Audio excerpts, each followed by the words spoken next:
Hello दोस्तों, हमारे द्वारा सोमवती अमावस्या की संपूर्ण कथा सुनाई जा रही है। इसको आखिरी तक सुने, तभी आपको इसकी फल की प्राप्ति होगी। और हमारे इस चैनल को सब्सक्राइब जरूर करें। एक गरीब ब्राह्मण परिवार था। उस परिवार में पति पत्नी के अलावा एक पुत्री भी थी। वह पुत्री धीरे धीरे बड़ी होने लगी। उस पुत्री में समय और बढ़ती उम्र के साथ सभी स्त्रियोचित गुणों का विकास हो रहा था। वह लड़की सुंदर, संस्कारवान एवं गुणवान थी, किंतु गरीब होने के कारण उसका विवाह नहीं हो पा रहा था। एक दिन उस ब्राह्मण के घर एक साधु महाराज पधारे। वो उस कन्या के सेवा भाव से काफी प्रसन्न हुए। कन्या को लंबी आयु का आशीर्वाद देते हुए साधु ने कहा कि इस कन्या के हथेली में विवाह योग्य रेखा नहीं है।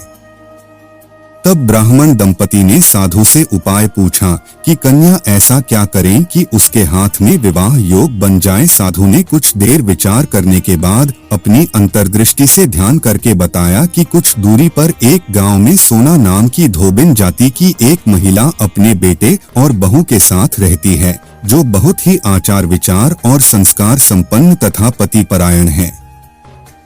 यदि यह कन्या उसकी सेवा करे और वह महिला इसकी शादी में अपने मांग का सिंदूर लगा दे, उसके बाद इस कन्या का विवाह हो तो इस कन्या का वैधव्य योग मिट सकता है। साधु ने यह भी बताया कि वह महिला कहीं आती जाती नहीं है। यह बात सुनकर ब्राह्मणी ने अपनी बेटी से धोबिन की सेवा करने की बात कही। अगले दिन कन्या प्रातः काल ही उठकर सोना धोबिन के घर जाकर साफ सफाई और अन्य सारे करके अपने घर वापस आ जाती है। एक दिन सोना धोबिन अपनी बहू से पूछती है कि तुम तो सुबह ही उठकर सारे काम कर लेती हो और पता भी नहीं चलता।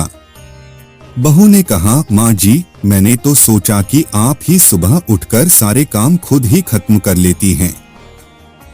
मैं तो देर से उठती हूँ। इस पर दोनों सास बहू निगरानी करने लगी कि कौन है जो सुबह ही घर का सारा काम करके चला जाता है। कई दिनों के बाद धोबिन ने देखा कि एक कन्या भोर अंधेरे घर में आती है और सारे काम करने के बाद चली जाती है। जब वह जाने लगी तो सोना धोबिन उसके पैरों पर गिर पड़ी। पूछने लगी कि आप कौन है और इस तरह छुपकर मेरे घर की चाकरी क्यों करती हैं। तब कन्या ने साधु द्वारा कही गई सारी बात बताई। सोना धोबिन पति परायण थी, उसमें तेज था, वह तैयार हो गई। सोना धोबिन के पति थोड़ा अस्वस्थ थे। उसने अपनी बहू से अपने लौट आने तक घर पर ही रहने को कहा। सोना धोबिन ने जैसे ही अपने मांग का सिंदूर उस कन्या की मांग में लगाया, उसका पति मर गया। उसे इस बात का पता चल गया। वह घर से निराजल ही चली थी।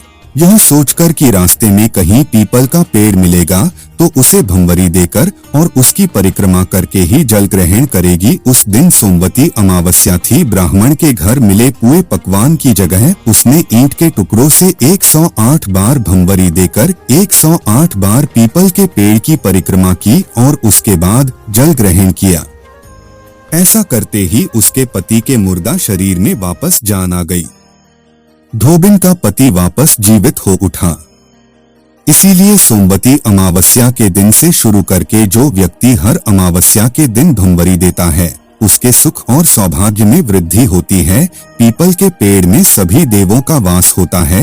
जो व्यक्ति हर अमावस्या को न कर सके, वह सोमवार को पड़ने वाली अमावस्या के दिन 108 वस्तुओं की भंवरी देकर सोना धोबिन और गौरी गणेश का पूजन करता है, उसे अखंड सौभाग्य की प्राप्ति होती है। ऐसी प्रचलित परंपरा है कि पहली सोमवती अमावस्या के दिन धान, पान, हल्दी, सिंदूर और सुपारी की भंवरी दी जाती है।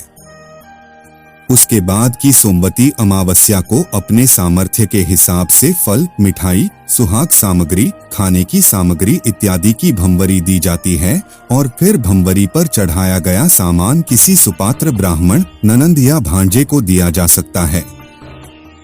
हमारे द्वारा दी गई जानकारी अच्छी लगी हो तो इस चैनल को सब्सक्राइब जरूर करें।